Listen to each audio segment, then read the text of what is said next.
My dad has late-stage cancer, and when I needed my husband to support me, I found out he was supporting himself into my best friend. My husband and I have been dating since I was 19 and he was 22. We've been married for 6 years now. We have 2 kids, and I'm 6 months pregnant with our third. 2 years ago, I found out my dad has stage 3 colon cancer. My dad is my only parent, as my mom passed away when I was 12. He's my favorite person, and life without him doesn't seem as colorful. His laugh is contagious, and he gives these big bear hugs that make all your broken pieces feel perfectly in place again. Whenever I've had a hard day, he doesn't poke or prod, he just lets me vent and listens. About 5 months ago, we discovered that the treatments aren't working for him, and in the doctor's exact words, he said, months, not years. Since then, he's gotten progressively worse and is now losing his memory. He looked at the dog he got for me on my 21st birthday and said, "Wow, that's a nice dog, where'd you get it?" My husband has been my absolute rock. He has been there for me, holding my hand and helping me through this. He's been so loving and attentive to both my kids and me. Don't get me wrong, I am a mother first, always. I don't allow myself to wallow. My kids are still loved, cared for, played with, and I haven't let my responsibilities around the house slack. Once my dad got his updated prognosis, my husband encouraged me to quit my job. About a month later, we discovered we were pregnant again, and I still hadn't let go of my job. After finding out I was pregnant again, he reassured me that it was still okay to quit my job, and that it would actually save us a small fortune on daycare costs anyway. So I did, I quit my job. My best friend and I have been friends since diapers. Her family is like my family, and vice versa. My mom and her mom grew up together. We've always been solid, and right after my dad's appointment, when we found out he had so little time left, I drove straight to her house, and she held me while I cried for hours. If there are soulmates in friend form, she is mine. Thick as thieves is what my mom used to say. This morning, as I was up with my 3-year-old, my husband's work alarm was going off. He has a few set, so I turned that one off and gently woke him up. He said he was up late working, so he took the morning off, then rolled over and went back to sleep. As I went to turn off the rest of his alarms, I saw a text from my friend on his lock screen that said, "I'm assuming since there hasn't been an angry pregnant lady on my doorstep, you haven't told her about us yet." Time froze in that moment. I took his phone, walked away, and just read their conversations. 4 months this man has been sleeping with my best friend. 4 months these people have been lying to my face. And I know what you're going to say, you should have seen the warning signs. But I've been clutching this phone in my hand for 2 hours, and nothing. He has been so loving and attentive to me, but he always has been. So kind and gentle. There have been no late-night work sessions except for once in a blue moon. There have been no lingering touches between them or even glances. They act exactly as they have since the day I first introduced them. How sick is it that she calls him her brother, but she's been sleeping with him? I know so many people get a moment of clarity in situations like this, but I have none. Aside from being sad about my dad, I haven't changed. I'm still a loving wife and mother. I still dote on him and my children. I talk to him about how he's doing and how his day was, every single day. I haven't allowed the ground to swallow me whole. I know what I have to do now, but I just don't want to. I'm about to lose my family and my support system in one blow. I'll confront him tomorrow. Today, I just need this last 24 hours of peace. As for my best friend, I won't give her the satisfaction of a response. I don't care why she did it. She did it, and it's done. I was always the friend who cleaned up her messes. After today, I will cut her out of my life like she never mattered at all. This has to be the hardest storm I'll ever weather, but damn it, I know I'll sail through it. If not for me, for my children. Update 1 day later. A small update on everything going on now that my kids are in bed for the night. I spent the morning gathering everything I could and making a checklist. I sat in my office for most of the morning, telling my husband I was preparing things for my dad. Not a total lie, I did have to get him sorted with hospice today. My boss would be happy to have me back, but my lawyer said to pump the brakes on that idea for the time being. However, my old boss did tell me that whenever I'm ready, the door is open, and to just give her a call. He does not have access to my inheritance from my father or my mother. My lawyer assured me of that. I didn't mention her before, but my mother-in-law is an absolute angel. I love and adore her so much, and she's always been a shoulder to lean on. After he left for work in the afternoon, I asked my now ex-best friend's mom and my mother-in-law to meet me at my dad's house. My kids were outside playing with my ex-best friend's older brother. I handed them the screenshots, sparing them the unsavory pictures and the smashed tape, though I did tell them it existed. To say they were furious is an understatement, and they are completely on my side. Angie, my ex-best friend's mom, is ready to cut contact with her daughter completely. She kept repeating how sorry she was. We hugged and cried together. My mother-in-law told me she couldn't believe she raised such a spineless, terrible human. She said that no matter what happens, I will always have her, and as far as she's concerned, she doesn't have a son, only a daughter. After an in-person meeting with my lawyer, we went over finances, logistics, and everything you could think of. She has all the proof, and she's out for blood. Now that this post is on TikTok, I don't want him to find out through an app because one look at the story and he'd know it was about him. With permission from my lawyer, my ex-best friend, her mom and dad, my soon-to-be ex-husband, and his parents will be having a get-together tomorrow.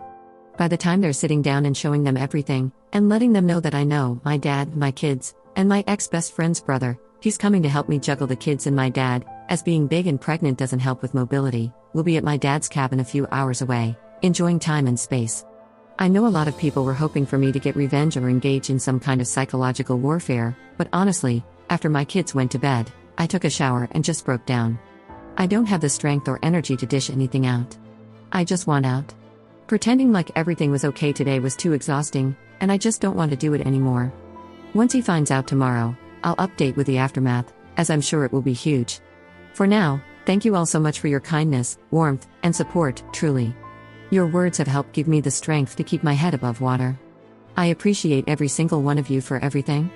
Second update 1 day later. For the sake of typing, I'm going to give everyone fake names for context. My mother-in-law and father-in-law are Ruth and Joe. My ex-best friend's parents are Angie and Bob. My ex-best friend is Jess. My soon-to-be ex-husband is Tyler. Jess's brother is Jake, and I'll just refer to my dad as Dad. I have a few things I want to get through, so I'll summarize as best as I can. To start, because it feels important to me, yesterday I scheduled a same-day appointment with my OB-GYN and got tested for just about every STD/STI. Most of the results have come back, and they were all negative. There are a few tests that take up to 2 weeks for results, so I'll be waiting on those. When I met with my lawyer, I brought everything I had financially, including the wills from both my dad and mom. I also managed to get my hands on his financial documents, which he keeps in a lockbox in his office. Additionally, I brought over everything we had set up financially for our children. While I'm not entirely sure if it's everything, I'm confident I got most of it. My lawyer was pleased with how much I was able to gather.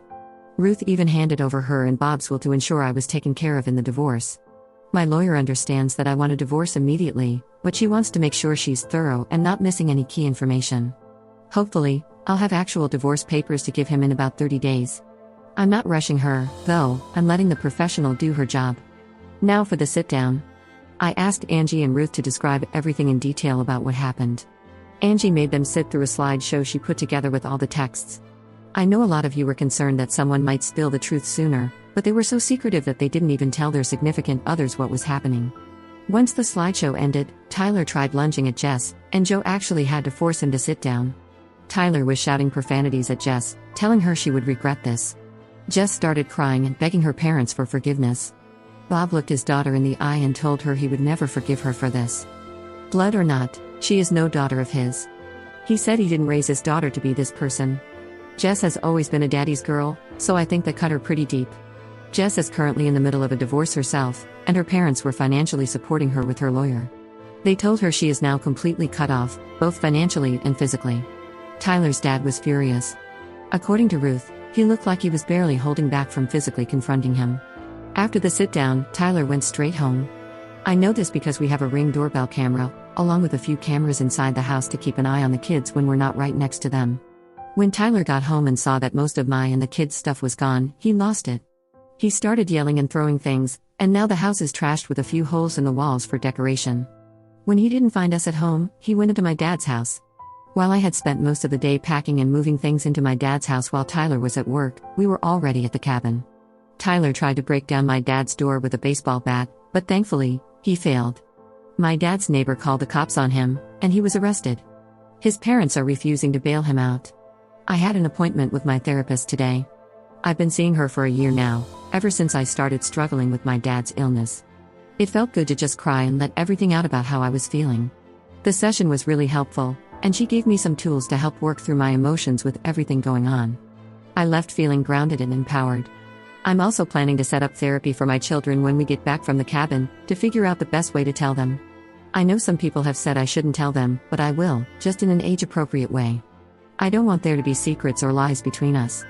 I've always tried to be as open and honest with them as possible, Again, in a way that's appropriate for their age. Just because they're small humans doesn't mean they don't deserve the truth. I've received a handful of comments telling me I should stay because every man cheats and that I should work things out since most of our marriage was good. I refuse to believe that all men cheat. My parents were married for 20 years, and after my mom passed, my dad never moved on. I watched my dad love my mom for 12 of those years and cherish her memory. I will not accept anything less than that kind of love. He never cheated, nor did she. While I'm not sure when I'll be ready to move on, falling in love is the absolute last thing on my mind right now. I refuse to let Tyler win by destroying my belief in love completely. I will move on from this. Jess started blowing up my phone, demanding that I fix the situation and immediately blaming me. My lawyer advised me not to block the texts, just in case they reveal any additional information I might be missing.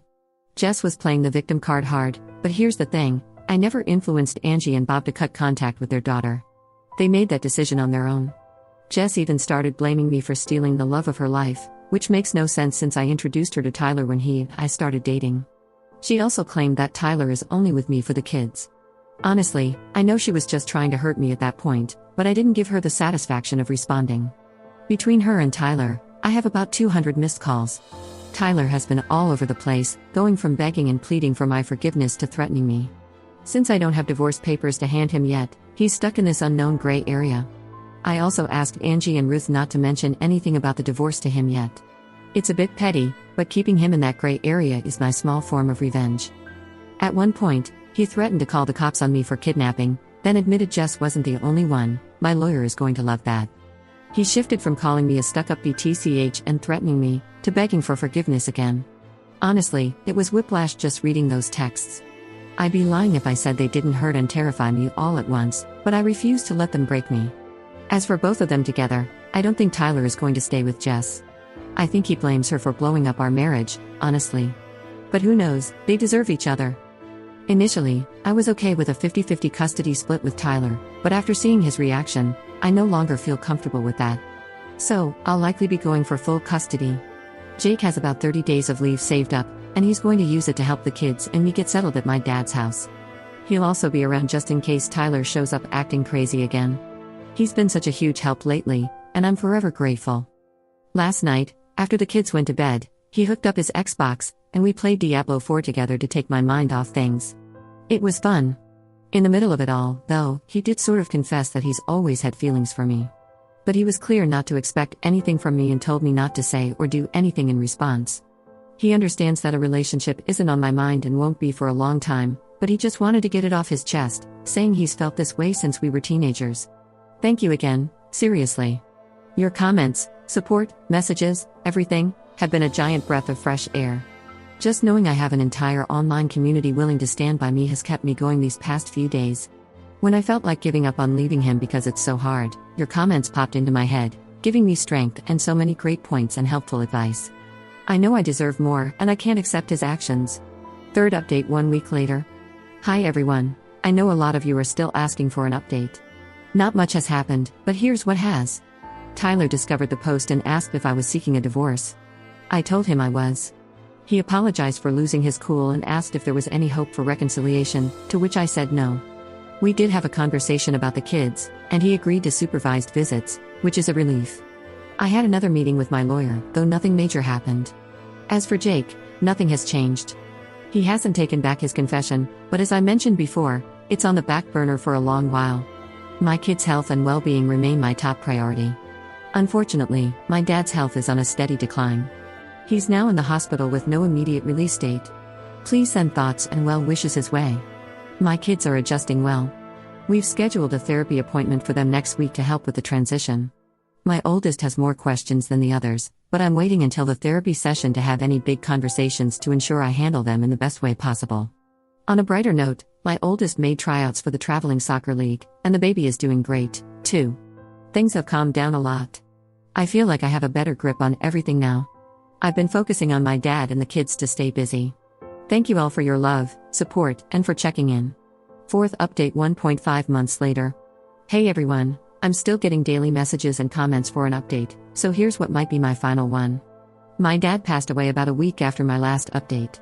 Even though I knew it was coming, it still feels like a gut punch. Thank you to everyone who kept him in your thoughts, it meant a lot. My marriage has officially ended. Once Tyler realized how serious I was about leaving him, he became compliant and was willing to give me everything I asked for in the divorce. So, my lawyer opted for a dissolution instead of a divorce. The process was a lot quicker and went smoothly. For now, I have full custody while he works through his anger management and therapy. I'm not sure if I'll ever trust him fully with the kids again, but I'm in therapy too, as are my kids. I'm not making any decisions about that just yet. He currently gets supervised visits at a facility where there's plenty of staff and security, and someone is always present. That happens once a week, and he also gets video calls with the kids twice a week. Thank you all for your love and support throughout everything. The kids are adjusting pretty well. There are days when I can tell the changes affect them more, but they've gone through some big losses, so that's to be expected. I decided to give the baby my dad's first name, it just felt right. Thankfully, the baby is doing really well and thriving, despite all the stress I've been under. As for me, I'm managing as best as I can. I miss my dad like crazy, and I'm still figuring out how to exist in a world without him. The grief is still very heavy. I'm also mourning my marriage. While I don't regret leaving Tyler, it still hurts deeply. However, I'm picking up the pieces and building my life without him. My mother-in-law, well, ex-mother-in-law now, I guess, and Angie have been incredible. They've really allowed me to lean on them during these tough times, whether it's taking the kids for a bit or cooking dinner when I don't have the energy. I feel truly lucky to have them in my corner. And finally, to what many of you have been waiting to hear about, Jake. He's back in California now. He tried to extend his leave, but the military said no. It was truly wonderful having him here, especially in those first few days after my dad's passing. He picked up so much slack for me, and I'll never be able to fully repay him for that. He's incredibly patient and kind. That being said, nothing has happened between us romantically. He did hold me while I broke down after the kids went to bed several times, but that's the extent of it. No kissing or anything beyond that. He does call and text me multiple times a day, but right now, I just don't have any room in my life for romance. I'm carrying so much grief, and the weight of being a single mom has been heavy. Jake hasn't pushed me on anything, though. He reminded me that he meant every word he said, and that he's willing to just be my friend until I decide I want more, if I ever decide I want more with him. I wish I could be the girl who jumps in with both feet, but the betrayal from my ex is still fresh, and I'm worried that I'd burn something out before it even started. So, I asked for friendship and time to process everything else in my life before even considering a new relationship. He happily agreed. Oh, and as many of you guessed, Tyler and Jess are not a couple. He left her high and dry. While I don't wish misery on anyone, I'd be lying if I said there wasn't a small sense of satisfaction seeing her life go up in smoke. She's been blacklisted from her family, and for those who think that's weird, it's really not when you understand the bond I have with her family. Angie is like a surrogate mom to me. She gave me the safe intimacy talk, the period talk, and listened to me cry over boys who broke my heart. She held my hand when I delivered my kids and has always called me her daughter. She practically knew my mom her whole life and was there when my mom delivered me. If anything had ever happened to my parents, Angie is who I would have gone to live with, it was even in my parents' will. Thank you for your kindness and understanding. Please, just be gentle with me in the comments. I put off posting this for a few days because of how hostile some people were, and being called a liar doesn't sound too appealing right now. This is it for now. I probably won't post anything else for a while as I'm still trying to find my footing and settle into a new routine before bringing a brand new baby into the world. I might come back to this, but I might not. I do promise, though, that if anything happens with Jake and me, I'll update. I know a lot of you became invested. 5th update 1 month later. Just wanted to come back with a small update, the baby is here. He was born slightly premature, but no NICU stay was needed. He was 5 pounds 9 ounces and 19 inches, and he's absolutely beautiful. Angie was in the room with me when I had him, while my mother-in-law stayed with the other kids. My older two are obsessed with their baby brother, and it makes my heart so happy. My mother-in-law and Angie are taking turns spending nights and days with me for the first 6 weeks until we get acclimated. I told them they didn't have to, but they insisted. Honestly, I'm grateful for it. I can feel the waves of postpartum depression trying to drag me under, and my mental health hasn't been great. Knowing that this baby will never get to know or feel my dad's love has really been hard, especially since this is the only grandbaby he didn't get to meet. I miss him like crazy and wish he were still here. Jake was planning on staying in the military for another 2 years to retire, but they offered him early retirement, not related to anything going on with me or this situation. There was a separate issue at work, but he didn't do anything wrong. So within the next 6 months, he'll be moving back home. He's going to try house hunting before he comes home, but since he can't take any leave to view places while working on his exit, there's a chance he'll temporarily stay with me until he finds a place. No, he isn't moving in permanently, lol. He might even just get an apartment for a year before buying a house. There's also some drama with Tyler already because he's angry that I wouldn't let him in the room when I had the baby. If you want more updates on that front, I'll share when I'm not feeling too overwhelmed. Love you all, and thank you for being there when I need to vent and get things off my chest. I hope you all have a wonderful day and that everything goes your way. Until next time, friends. 6th update 2.5 months later. Hey everyone, it's been forever since I last updated you all. I've missed chatting, but life has been keeping me very busy. So to answer some questions first, do Tyler's parents still talk to him? No, my mother-in-law cut him off almost instantly and went no contact. My father-in-law is very low contact and only speaks to him when he takes the kids to their supervised visits. Did Tyler cheat on you with more than just Jess? To my knowledge, there was only one other girl. If there are more, I'm not aware of them, and honestly, I think I'd prefer not to know. Aren't you concerned about Jake and Jess being in contact with one another still? They are siblings after all. Jake and Jess never had a good relationship. They were very low contact even before any of this came out. They didn't get along as kids, and that dynamic never changed as they got older. Looking back, how she treated him was a major red flag. As adults, they only ever spoke at family functions, and even then, it was brief and surface level. What are you telling your children? You should let them process how they need to. The only one old enough to semi-understand what's happening is my oldest. I sat both of them down and simply said, Mommy and Daddy aren't together anymore. Daddy did some things that I wasn't okay with. That means Daddy won't live with us anymore, but you can still see him, spend time with him, and love him with all of your heart. It might be a little confusing, and that's okay, but it's important to know that we both love you so much, and that will never change. I then asked if they had any questions or wanted to talk about it. My oldest had a few, which I answered honestly, but in an age-appropriate and gentle way. They're still in therapy, and I let them come to me if they want to talk about it. I don't push it on them. My goal has never been to weaponize the kids against him, and it's something I'll never do. He's their dad, and I refuse to traumatize them any more than they've already been. Now, onto the update. If you've read my previous comments, you know that baby boy is here. He's honestly been the calmest newborn I've ever had. He hardly cries and is always content and happy.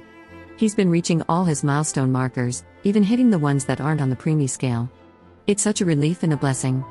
The older two absolutely adore him, and they're loving the extra attention from their grandparents. Yes, Angie and her husband are called Grandma and Grandpa too. When I went into labor, I told Tyler I was in labor but didn't want him at the hospital. It is his child, so I was being courteous. He blew up on me for taking away his right to see his child being brought into the world. I just turned off my phone to relax and de-stress. He actually showed up at the hospital but had to be escorted off the property by security, not because he was violent, but because he wouldn't leave after I informed the nurses I delivered at the hospital I work at, I'm an RN, that I didn't want him around. Since that incident, Tyler hasn't shown up for a single visit to see the kids. Initially, I sent him pictures of the baby and updates, but he never responded and eventually blocked my number. After about a month, I asked my father-in-law to reach out to him since no one had heard from him. My father-in-law actually went to Tyler's house to do a wellness check because I was concerned something might be wrong. Even though I don't love him anymore, there's still a part of me that will always care for him as the father of my children. It turns out he has a new girlfriend and just isn't interested in being a dad anymore. He even went as far as denying paternity, despite being the only person I've ever been with physically. Surprisingly, the kids seem okay with him not being around much. No, I didn't feel it was necessary to share the harsh things he said with them. They don't need that burden. Jake has been absolutely amazing. He had my favorite food delivered to the hospital after the birth, FaceTimes and texts me regularly, and chats with the kids. He hasn't been pushy at all and has let me set the pace completely, never crossing any boundaries. He even surprised me with a postnatal massage, arranging everything, including childcare. It was the most relaxed I've felt in months. He occasionally sends little gifts and food to the house, especially on my harder days. Jake has truly been a breath of fresh air. He comes home in just over 3 months, and I'd be lying if I said I wasn't excited. As for me, I've been regularly attending therapy, which has really helped me cope and become a better person and mother. I'm still devastated by my dad's passing, and grief has a way of sneaking up and choking me when I'd least expect it. Sometimes I just sit in his office, where it smells the most like him, and cry. I was so blessed to have such a loving and amazing dad. Angie and my mother-in-law have truly been angels on earth, and I cannot express how lucky I am to have such an amazing support system. Even my father-in-law and Angie's husband have been incredibly supportive and kind. I would be lost without their unconditional love and support. As crazy as it sounds, I'm honestly unbothered by the divorce and Tyler not being around anymore. I think I'm more relieved than anything. My heart aches for my children, but in some ways, I didn't realize how long I'd been holding my breath and walking on eggshells in that marriage until I was finally in a space where I didn't have to anymore. My therapist and I have really dug deep, and taking off the rose-colored glasses has been eye-opening. In a weird yet awful way, I'm almost thankful I caught him cheating. I think that's why I was so calm and methodical during the process of leaving him. It was the final push I needed to break free. I go back to work next week, and I think I'm ready to find my new normal and get back into a routine. While my heart aches knowing my dad isn't here to see it, I feel ready to unlock this next chapter of my life. Cheers to the chapter of healing, self-love, new beginnings, and finding peace within the chaos. Commenter. Any news from Jess throughout all of this? Ops response. No one has been in contact with Jess for a few months now. She's tried to reach out to me to reconcile, avoid accountability, and place all the blame on Tyler. I haven't responded to a single message. She's been using texting apps to contact me since I have her number blocked. I did hear through the grapevine that her divorce proceedings didn't go her way, as her ex-husband had proof of multiple affairs. He isn't really a good person either, so I'm not exactly applauding the ex-husband for this, but the karma is definitely bittersweet. She's been dragging out her divorce for a while and was already separated when her affair with Tyler began. For the record, I'm not the friend you can tell about cheating, because I will snitch, and she knew that. Looking back, I'm not surprised by any of it now. 7th update 3.5 months later. Hey friends, I come bearing some much anticipated news, but I'll breeze through a few things people wanted to know before diving in. A lot of people have been asking if Tyler is still not seeing the kids, and the answer is no, he isn't. He's completely cut off contact. His dad was acting as the middleman to avoid direct communication between Tyler and me, but even that has stopped. Tyler told his dad that his girlfriend made him choose between her and the kids because I wouldn't communicate through her. Mind you, I don't even know who she is, I don't even know her first name. I told him I'd be fine using a third party to communicate about the kids, but it couldn't be someone who's a complete stranger to me and the kids. I suggested using his aunt, who has remained neutral during the divorce and everything else, but that wasn't good enough for him or his girlfriend.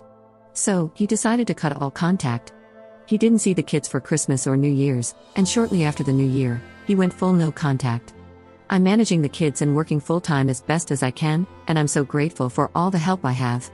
My mother-in-law and Angie take turns watching the kids while I work, as they're both retired. More often than not, I come home to a clean house, happy kids, and dinner on the stove. They truly are the biggest blessings. I want to give a huge shout out to the single parents who do this completely on their own, with no help from anyone or the other parent. I can't even begin to imagine how much strength it takes to do it alone. And now, onto Jake. We're dating currently. I say that with air quotes because while we've been going on dates and spending time together, we're not officially boyfriend and girlfriend, if that makes sense. He did kiss me for the first time at midnight on New Year's.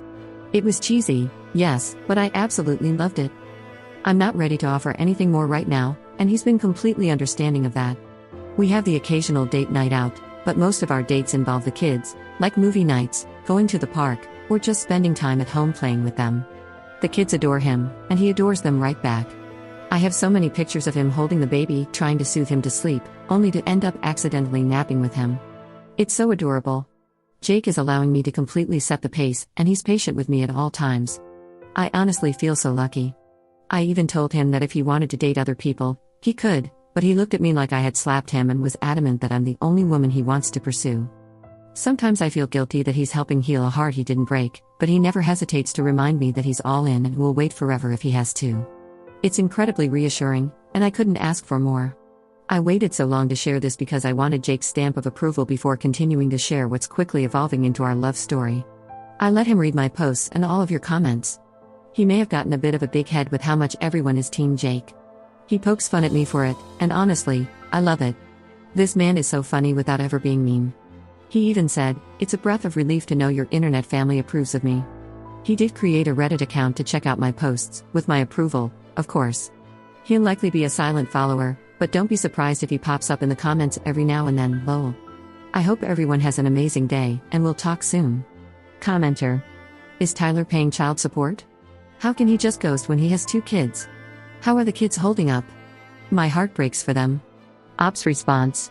He wasn't initially, but I spoke with a family lawyer right after the holidays, and they explained that one of the best ways to get full custody and terminate parental rights is by putting him on child support. If he doesn't pay it, doesn't ask about the kids, or isn't contacted regarding them for a full year, it would be considered abandonment. After that, I could go to court to pursue those charges, and he wouldn't be able to just pop up one day and decide he wants to take me to court for full custody when he feels ready to play Father of the Year. After 90 days, we can start the paperwork for abandonment and other processes. The lawyer explained it better than I can, but it was something along those lines. I highly doubt he'll pay it, though.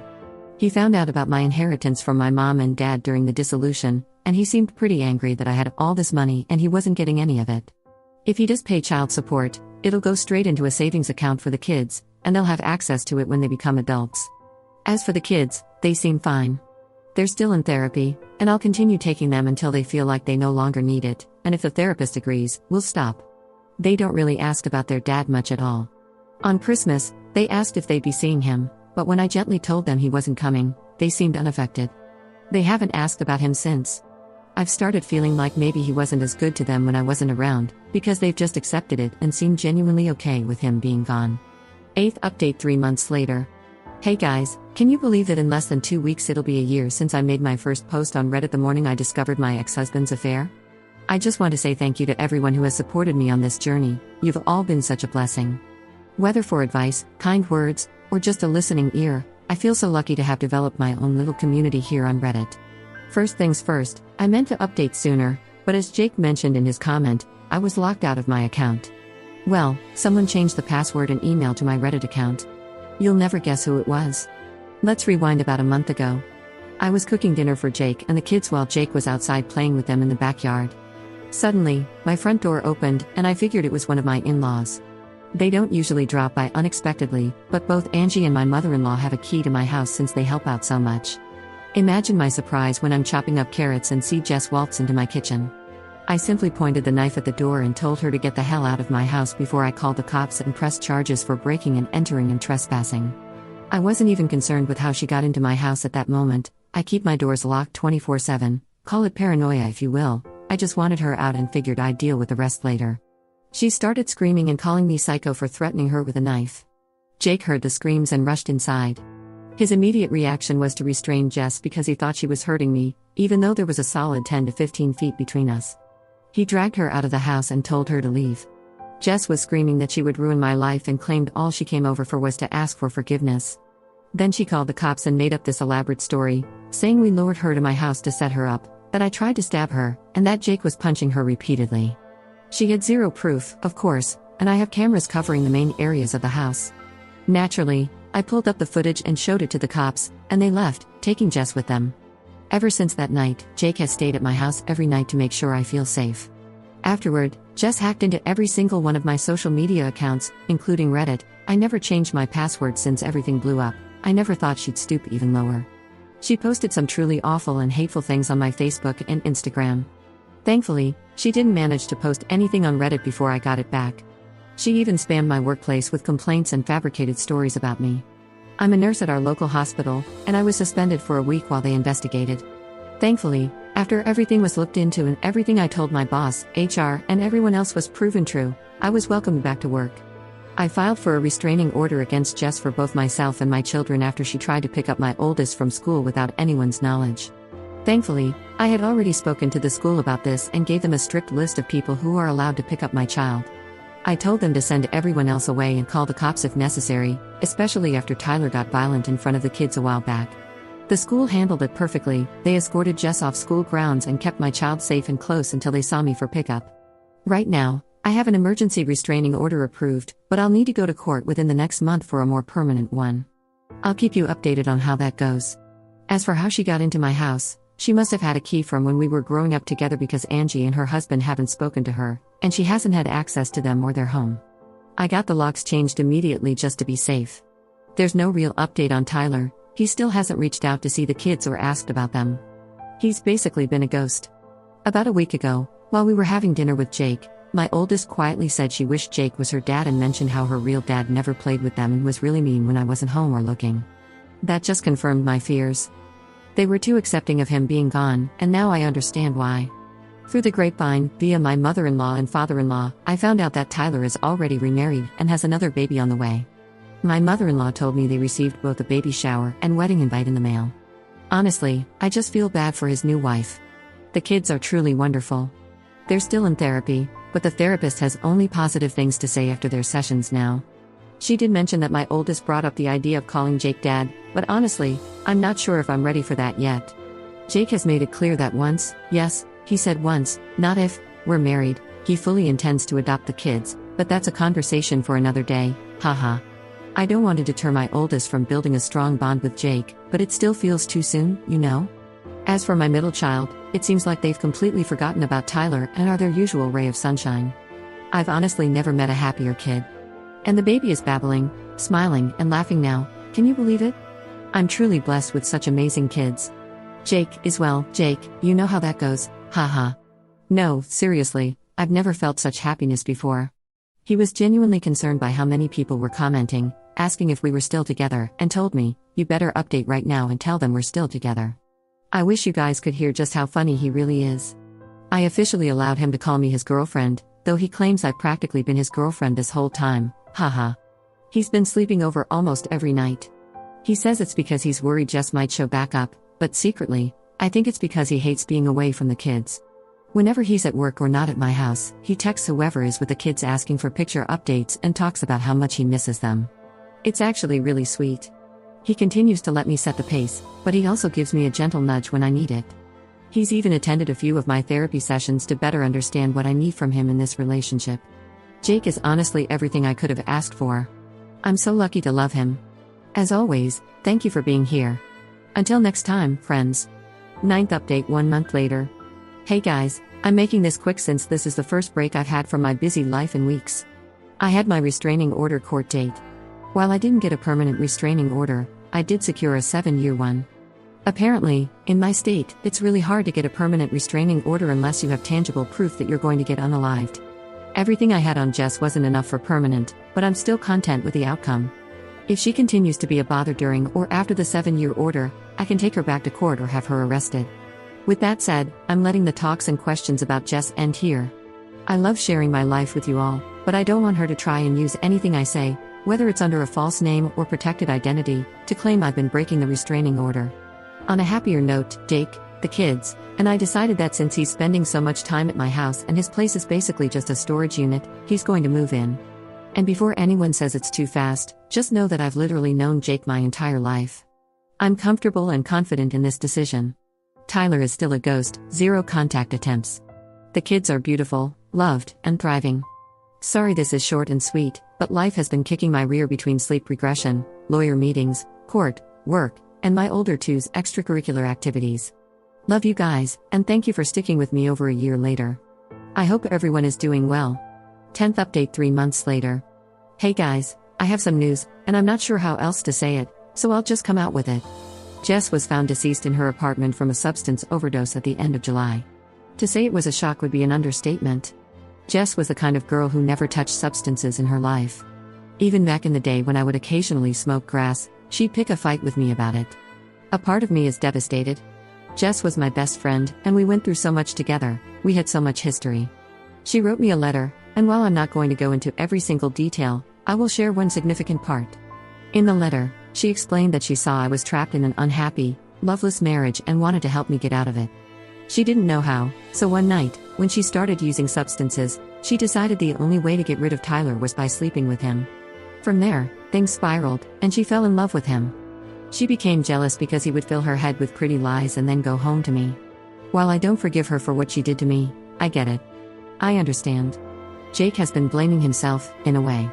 Yes, he was angry at Jess, but he never wanted her to unalive herself, none of us did. He's been struggling but, in true Jake fashion, he's been pushing his grief aside to be there for everyone else.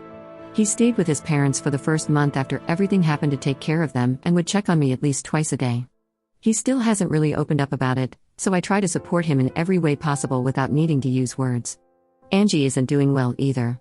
She lost a child, and even though she cut Jess off, that was still her daughter, and she still loves her. I've been stopping by their house daily to check on her and bring meals, just to make sure everyone is eating. Jake's dad has been handling things much better than I expected. Jess was always closer to him, but he told me, maybe I'm heartless, but once I saw the woman she was becoming, I stopped thinking of her as my daughter. I already grieved the loss of my daughter a long time ago. So, there's that. Just to clarify, nobody is blaming me for what happened. They made the choice to cut Jess out of their lives of their own free will. I made it clear to them when everything first came out that I wouldn't blame them if they wanted to keep their relationship with their daughter or sister. Angie even made a point to tell me it wasn't my fault, and we hugged and cried together. We're not sure if Jess's overdose was intentional or if the letters were just a backup in case something happened, but they weren't out in the open by her body, they were tucked away in a drawer. To wrap up this update, I want to say that even though I had a lot of hate in my heart for Jess, there was also a lot of love. She hurt me and betrayed me, but if she hadn't, I would still be stuck in a loveless marriage, feeling indifferent towards Tyler, and I wouldn't be as happy as I am now. She did it in a messed up way, but in a sense, she freed me from my shackles. I will always love her, and her loss is something that will stay with me for the rest of my life. Edit. Tyler is still MIA from the kids' lives, he hasn't reached out, and I'm not chasing after him to be involved. The kids deserve more from their dad. The kids are doing just wonderful. They've really taken to Jake, and even the baby now calls him Dada. After Jake and I had a long talk about it, I've decided that if the kids want to call him Dad, I won't intervene. My oldest made the transition from calling him Uncle Jake to Dad, while my middle child still calls him Uncle Jake, and that's completely fine with me. I'm letting them pursue that relationship however they feel comfortable. Jake has even started coaching their indoor soccer league, and they absolutely love having him there. The house has this new sense of peace, and seeing how happy the kids are makes my heart so full. I also had a conversation with them about Aunt Jess being in heaven with Papa, and they took it well, probably because they hadn't seen her much in the last year. Tyler's parents have continued to be just as involved and are actually really close to Jake's parents now. They've all been so wonderful, it honestly feels like I'm dreaming sometimes. As for Angie and her husband, they've stepped back a little from the kids' lives to deal with their grief, which I completely understand. They still see the kids at least once a week, and Angie mentioned that spending time with them helps her heal. About 2 weeks after Jess passed away, Jake asked me to marry him. I told him I wasn't saying no, but I wanted him to sit with the idea for a bit longer and make sure he wasn't making a hasty decision in the midst of grief. A month later, once things had started to settle and we were slowly getting back into our routines, he asked me again.